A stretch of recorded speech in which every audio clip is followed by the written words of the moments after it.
There again is the running back as he trots onto the field. He is hoping to find the end zone for a third time, and we sit now in the third quarter. And nothing would excite him more, but I think even more so, his offensive line. Anytime you got a guy scoring that many times, that means you've done a really nice job in front of him. You're always giving props to the big fellas up front. It's always a good idea. Those are some massive men. Call it a gain of 4 on first, and that'll make it second down. Well, if you're a football guy, that's a pretty run because everyone is in sync right there. Obviously, the guy carrying the ball, but how about the people up front? Leverage, athleticism, they created some nice space for him.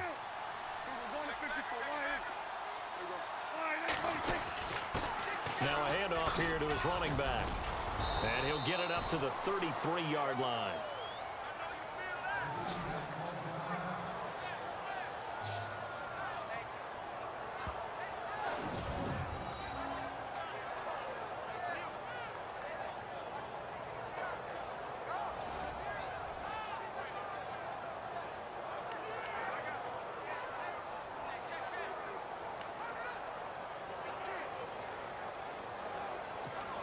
And a new set of downs here after picking up the first on the ground.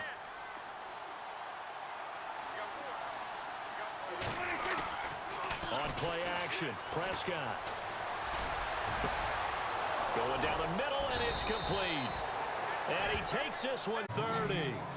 That one goes for 36 yards. Well, even after all those interceptions, he's not deterred, still confident to go deep at work there. I think all the old rules about playing that position still apply. If things go wrong, you still act like you're the best player out on the field. You still carry that supreme arrogance with you and continue to fire the ball. I've seen guys have games like this, and this is where you find out if you're great or not.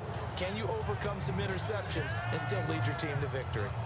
Now, I think we can get used to seeing more of that in this fourth quarter, especially if they're having success on the ground like they did there. Yeah, I think back when we met with the head coach in preseason. Welcome back now here in East Rutherford. It's the Cowboys with a football. They'll be looking to tack on to their lead as we get set for the fourth.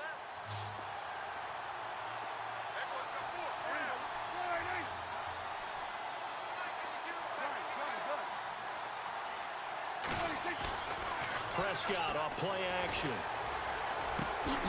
That is caught right at the 10-yard line. And they do get him down, but not before he reaches the 4-yard line. And now it looks like we've got a Cowboy shaken up down there on the field. We'll get an update when we return to MetLife Stadium. From the 4-yard line, it's 1st and goal now.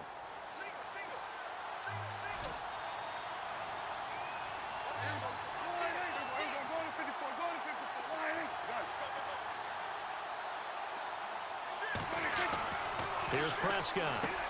And that is caught. Touchdown, Cowboys. They had the lead in the fourth, but still passing. Finding the big target for the touchdown. Now that lead grows even more. Everybody gets to join in the fun. You know, it doesn't have to just be the wide receivers catching touchdown passes. The tight end doesn't just have to do just the dirty work inside. He gets a chance to get into the end zone as well. And the lead now to 3 touchdowns at 21 points.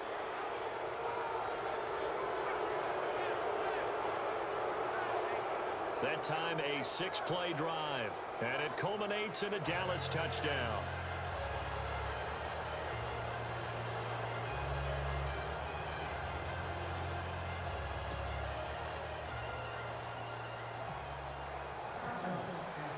Bailey now to kick this one away.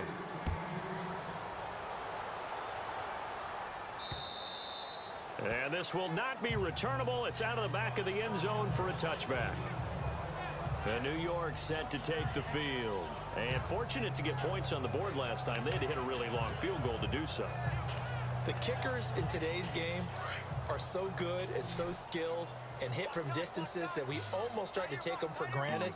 And we can't do that. That's a long field goal that they got 3 points out of. They've got to feel good about that, and they better make sure they love him up because he's helped them out. Yeah, now we'll see if that offense can put 6 on the board here. We'll see. A good gain of 14 there, and it moves the chains. And he's top 5 in the league in terms of receiving yardage because of plays like that. What have you seen from him on film that you like so much? Well, I'll strip away everything else and get to what we call the moment of truth. When the ball's arriving and there's a defender there, he just comes down with the ball. He competes and takes it away. Great hands, great ability to finish the catch. One thing I have learned, receivers don't mind high throws so much to the sideline, but do that over the middle to them, and not only are the DBs going to throw a little verbal trash their way, when they get back to the huddle, they're going to have a few words to say to their QB, aren't they? Yeah, hung out to dry a little bit there on the high throw. Luckily, fell incomplete. 4 down. Here we go. Flex round. Throwing again on 2nd and 10. Curtis to Shepard, complete over the middle. And he'll get it out a couple yards shy of midfield at the 48. They'll wind up getting 10 back as that sets them up for 3rd down. It's a nice completion, a little bit of run after catch as well to create the yardage that they got. But it is so tough to cover that route, the drag route, because they run it at varying speeds. Because the key is to create hesitancy on the defender's part. Always so empathetic for those DBs, aren't you? And he's going to have the 1st down at about the 38. A really nice pickup of 14 yards, and it moves the sticks. 1st down and 10 now for the offensive group. Let's go. 1-9. Looking to throw. Curtis. Open man right side is Ingram. Same result as last play, 14 yards and another 1st down. This game just keeps evolving and changing, doesn't it? You got a tight end who can move around a lot. Not necessarily using a big body on him. Sometimes you take a corner, a better cover guy, and put him on him and try and take him out of the game as we've seen in this one. You're exactly right. They've taken him out of the game. That was just his 1st catch. Big reason they're losing right now. Here we go. On 1st down, Curtis out to the flat. That's complete to his running back. No gain on the play there. It'll be 2nd down. They couldn't get anything going there out of the right side in the flat of the swing pass. And didn't we have a discussion with their staff about wanting to get the backs more involved in the passing game? Huge emphasis for this game, but obviously the defense had other plans and really made a nice play. Back to throw now on 2nd and 10. They'll try and set up the screen. It's complete. It's a really nice 15-yard pickup, and now it's 1st and goal. When you run a screen pass really well, you got to like the look of it because so many parts come together to make it work well. The offensive linemen, where they're faking people out, the back slipping out there, catching the football, then all of them going together as one unit downfield. A really nice pickup. And that incompletion breaks a string of 5 straight connections. And it's 2nd down. Let's phrase this delicately, okay?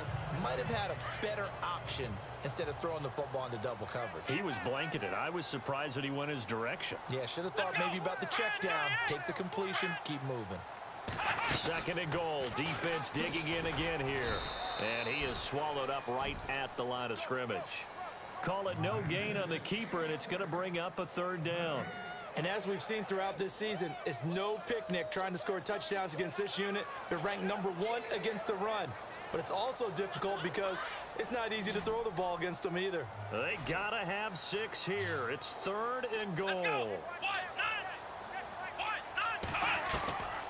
From the gun, Curtis. He's going to be sacked back at the 23-yard line. Jalen Smith in there to get him, and that's sack number 6 for him on the year.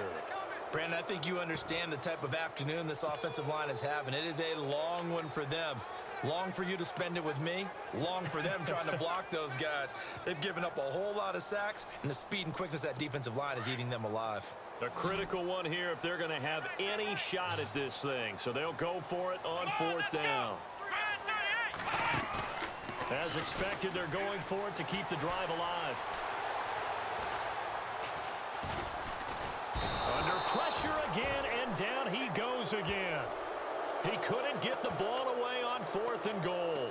And this 11-play drive is going to lead to nothing on the scoreboard.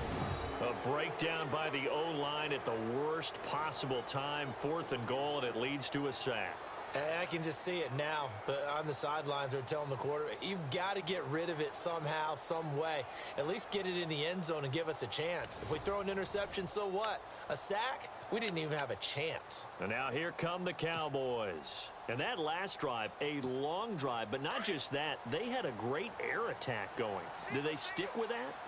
I would think that they would, because if they were confident enough to do it on the last drive, starting backed up in their own territory, why would you change anything? They've got to be confident about what they're presenting and continue to do so. Yeah, because the secondary, they really look clueless. And that was amazing because that drive went and went, no adjustments, and no big plays by the Weaving through traffic, and now he's free. Touchdown, Cowboys. A great play there. His third touchdown of the game, his 8th on the year. And the Cowboys will extend their lead. He keeps carrying the ball into the end zone, and in this one, he's sort of carrying the team on his back. He's the reason that they lead right now, no question about it. And you talk about on his back, he's not minding the extra weight at all, is he? Carrying that just as lightly as he does the football. Yeah, what a great performance so far. Those 3 touchdowns, it's got him in the lead.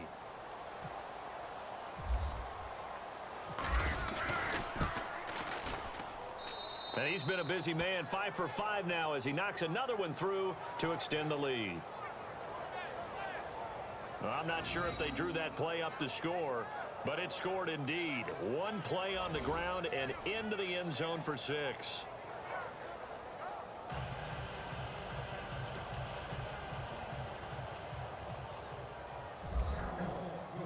Bailey now to kick this one away.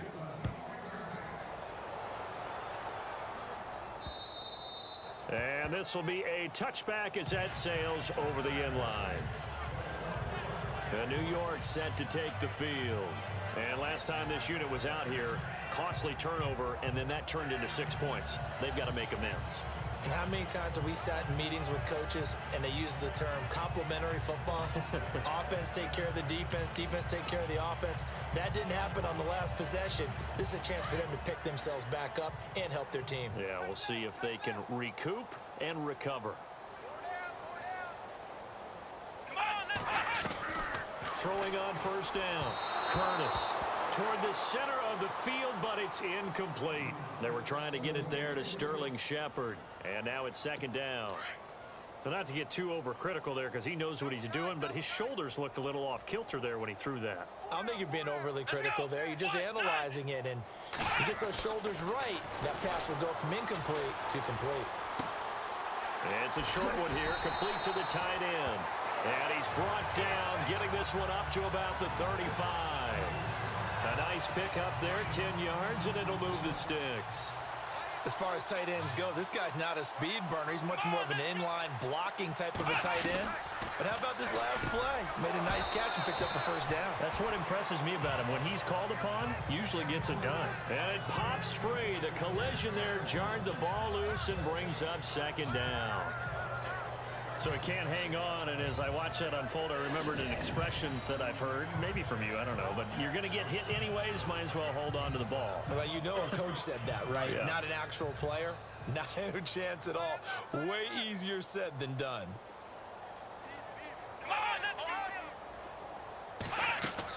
Throwing again.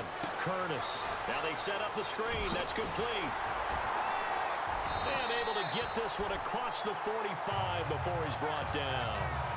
They pick up 12 on the play there, and they move the chains. They ran that one well, and not only did they pick up a nice chunk of yardage on the screen, they sent a message to the defense. Rush the passer all you want, but you better be careful. We can hit you going back the other direction. On first and 10, Curtis.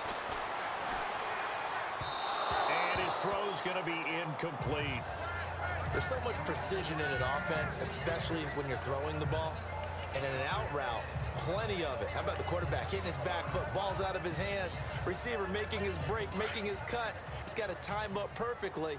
Not always easy to do. Just let him a little too much. Yeah, I remember back in the good old days, I was talking to a quarterback, and he said everything they did was on the count system. So when he took a snap, he counted in his head for certain routes, different time frames for each one, and he knew if the ball wasn't out of his hand at that point, he'd better eat it because the play was dead.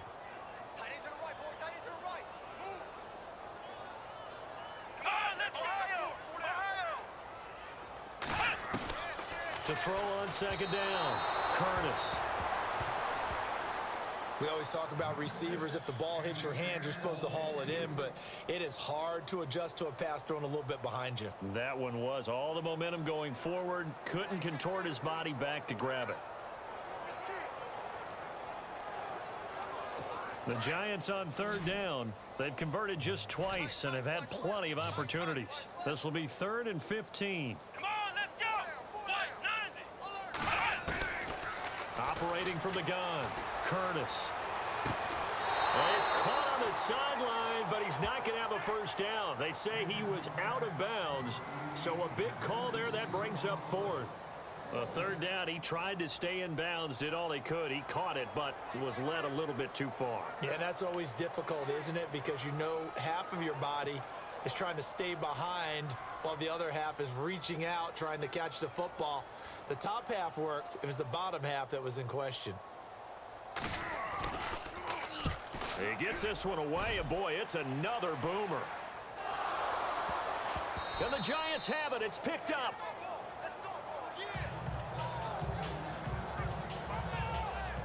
So not only do they get the fumble recovery on the punt, but now look at this field position. He almost took it the distance. And the ability to not just make the play, but turn it into something big, that's what coaches harp on all the time. How do we create big plays that'll change the game?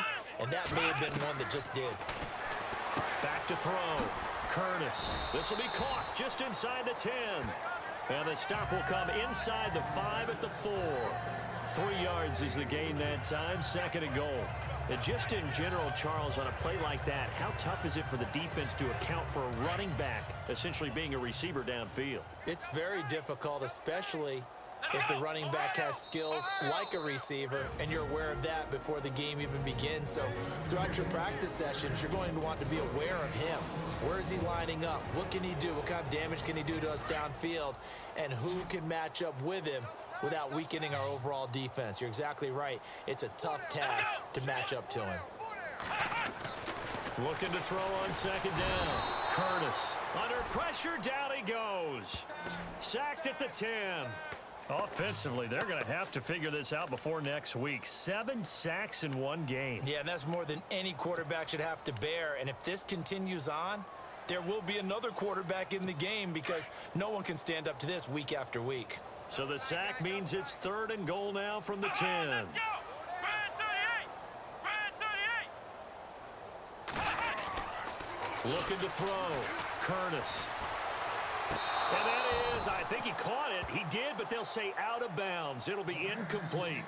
That was a difficult catch, and I admire the fact that he actually caught the football, worked so hard to get his feet down in bounds, tried to do the toe tap. My dad's an accomplished tap dancer. I'm not sure he would have gotten his feet in on that one. Is he really, by the way? That he is. How about that? What about young Davis? No, it did not. It did not cross generation. It didn't carry over. No, it stopped right there. And his kick is good. And that drops a deficit from 28 to 25.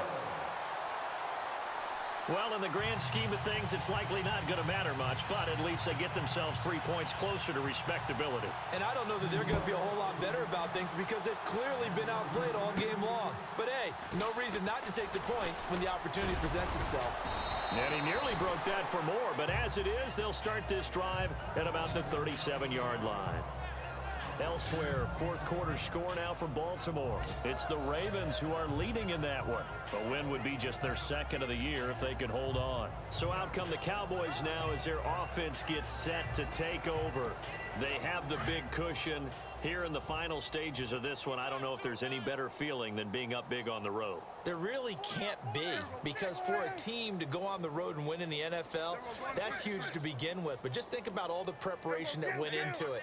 When they first started talking about this game, leading up to it during the week, going on the road, unfamiliar city, obviously, unfamiliar hotel. No one's going to be with you once you get to the stadium. They're all going to be against you. You name it, all those things they had to deal with, they were able to conquer them and do it convincingly. Yeah, they did it very convincingly, and now the final moments of this one. And they give this time to the tailback. And a good swarm to the football defensively as they get him down at about the 40. It's a gain of about 3, but it's going to leave him with 3rd and still 7 yards to go. Pretty good little two-play sequence there. You force the incompletion, then a very short pickup. Yeah, now maybe you bring in an extra defensive back or two because you want to try and defend on 3rd down. They like to play those nickel or sub packages, don't they?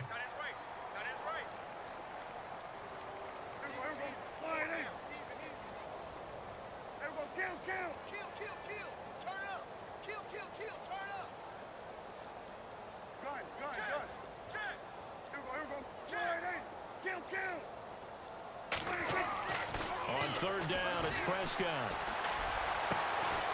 Got a man over the middle, and it's complete. And he's going to get this all the way down inside the 35. A gain of 26 on the 3rd down conversion.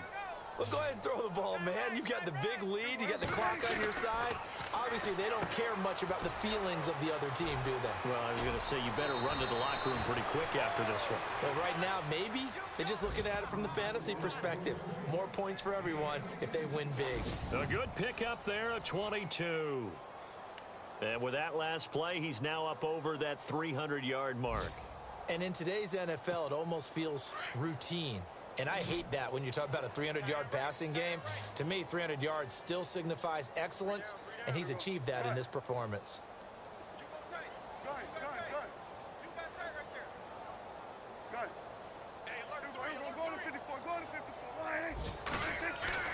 Well, Prescott here to throw. That is caught at the 7-yard line. And here he'll get it down to the 7. 5 yards on the catch there, brings up 2nd down. And again, it's Prescott. And it's incomplete. They're still throwing to the very end. But now this game is over. But, Charles, it's one thing to win. It's another thing to win and put up the amount of points that they did. Boy, were they clicking on offense. They can't help but feel great about themselves, can they? I mean, what a game to put up that number of points, continually feeling they're moving the ball and things are working and clicking. They think that they can bottle this and carry it with them. And as an offensive coordinator, you just don't think you can do anything wrong. Whatever you call, run, pass, it's all going to work. That's called being in the zone.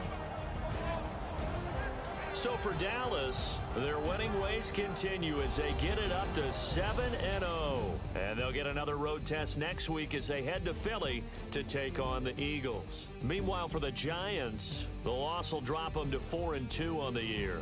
And they'll look to get back in the winning column next week as they head to Foxborough to face off against the New England Patriots.